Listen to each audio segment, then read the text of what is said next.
आप देख रहे हैं भूतिया विला।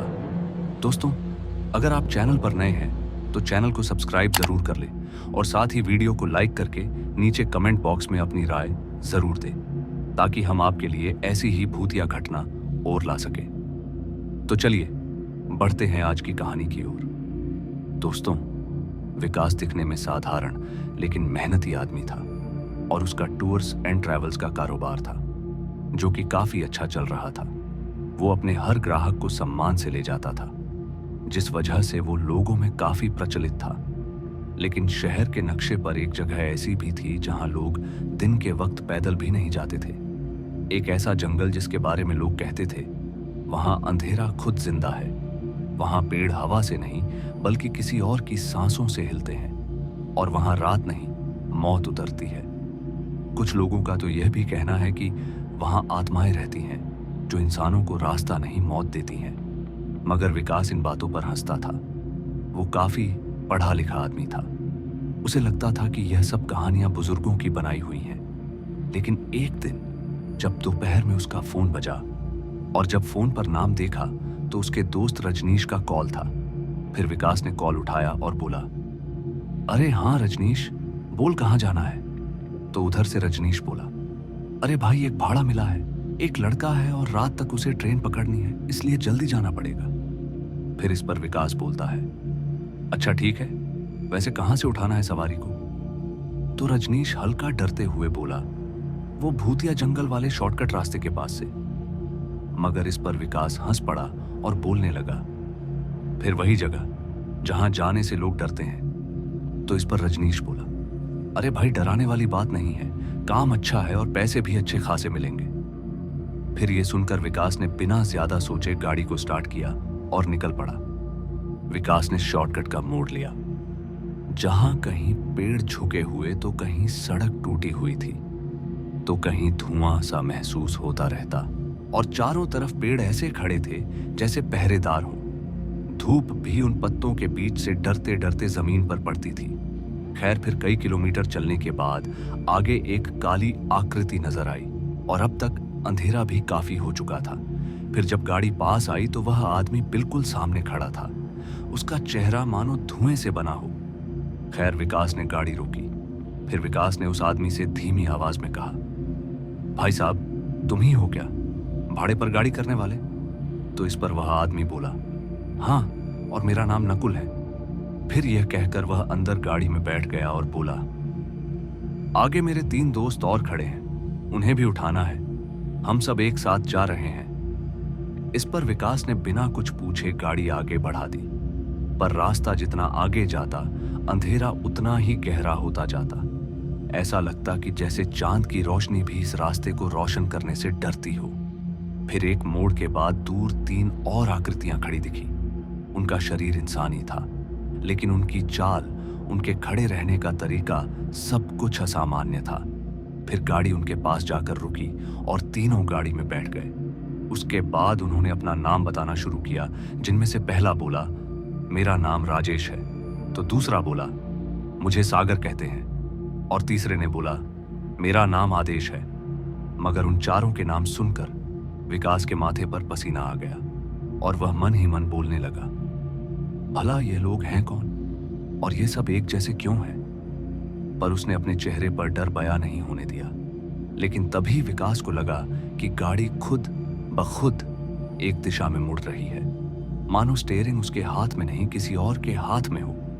लेकिन वो चारों लोग तो पीछे बैठे थे, पर उनका मौन इतना भारी था कि गाड़ी के अंदर दम घुटने लगा।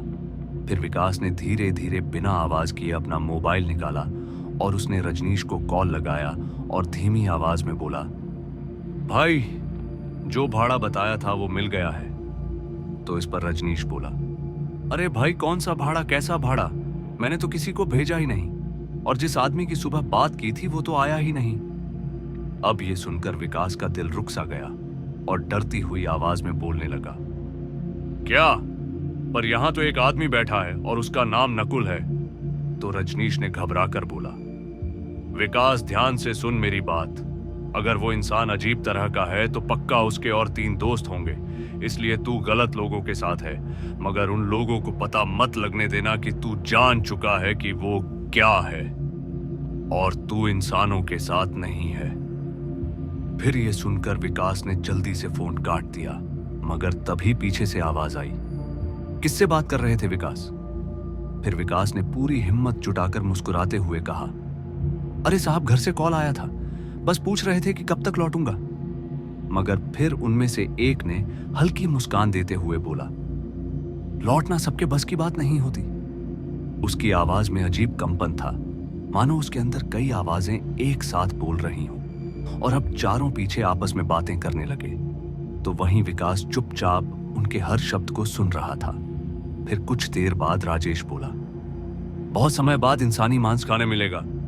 फिर तभी दूसरा भी बोला, आज दावत होगी खुली जगह में। मैदान में खाना बनाना अच्छा लगता है, जहां धुआं आसमान तक जाता है, और आज खाने का पहला हिस्सा ये ड्राइवर है।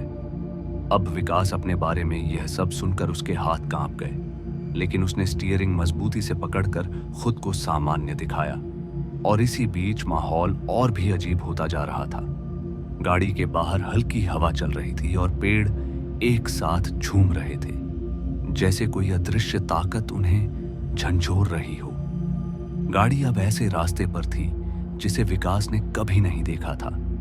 विकास के मन में सिर्फ एक ही बात थी कि आज की रात वह जिंदा बच के निकल जाए, कैसे भी करके। मगर तभी गाड़ी अचानक से एक बेहद और विशाल सुनसान मैदान में जाकर बंद पड़ गई, जिसके बाद वो चारों लोग धीरे धीरे गाड़ी से उतरे, और उनकी चाल अब इंसानों जैसी बिल्कुल भी नहीं थी।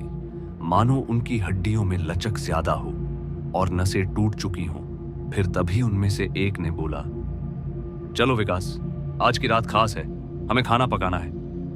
उसके बाद सागर ने जमीन पर हाथ रखा और अजीब तरह से हंसते हुए बोला, मिट्टी भी देखो, जैसे किसी का इंतजार कर रही हो।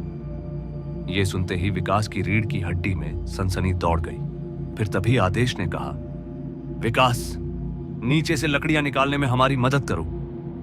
अब यही वो पल था जब विकास अपनी जान बचा सकता था।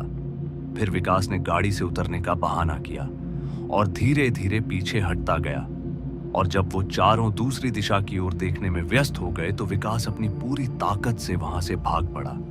मगर तभी पीछे से चारों की चीख गूंजी, भाग कर क्या करेगा विकास, यह जंगल हमारा है और हम सब देख रहे हैं, आज तो तुझे खाकर ही रहेंगे। पर विकास भागता रहा, ताबड़तोड़ बिना रुके और पीछे देखे। जंगल का अंधेरा उसके पीछे पीछे दौड़ रहा था, जैसे हवा भी उसे पकड़ना चाहती हो। मगर दौड़ते दौड़ते विकास को काफी देर बाद एक रोशनी दिखी, जो एक ट्रक की हेडलाइट्स की रोशनी थी। फिर विकास ने चीख कर हाथ हिलाया तो ट्रक वाले ने ट्रक रोक लिया। फिर ड्राइवर ने उसे अंदर बिठा लिया। ट्रक की रोशनी देखते ही जंगल की वो चारों परछाइयां सब गायब हो चुके थे। फिर विकास डरा सहमा शहर पहुंच गया।